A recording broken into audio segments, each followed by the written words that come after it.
అందరికీ వందనాలు. ఈ ఉదయకాలము దేవుని వాక్యాన్ని మనం చదువుకుందాం. పరిశుద్ధ గ్రంథంలో నుంచి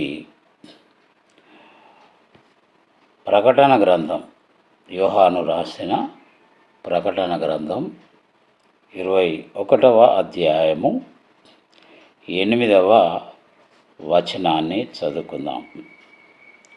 పిరికివారును, అవిశ్వాసులను, అసహ్యులను, నరహంతకులను, వ్యభిచారులను, మాంత్రికులను, విగ్రహారాధకులను, అబద్ధికులందరూ అగ్నిగంధకములతో మండు గుండములో పాలు పొందుదురు.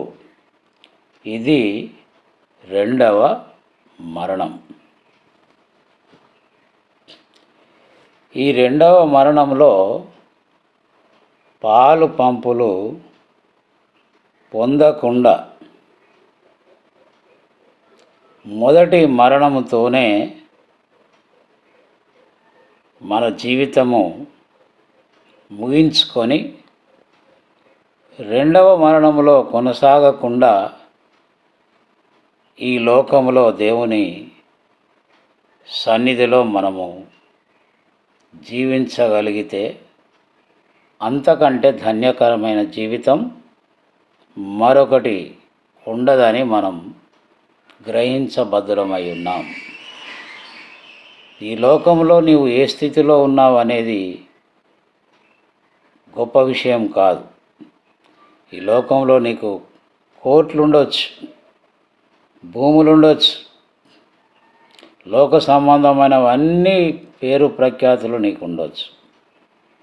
కానీ దేవుని రాజ్యములో అనగా పరలోకంలో నీకు స్థలం లేకపోతే దానంతటి విచారకరమైనటువంటి బాధకరమైన సంగతి మరొకటి ఉండదు.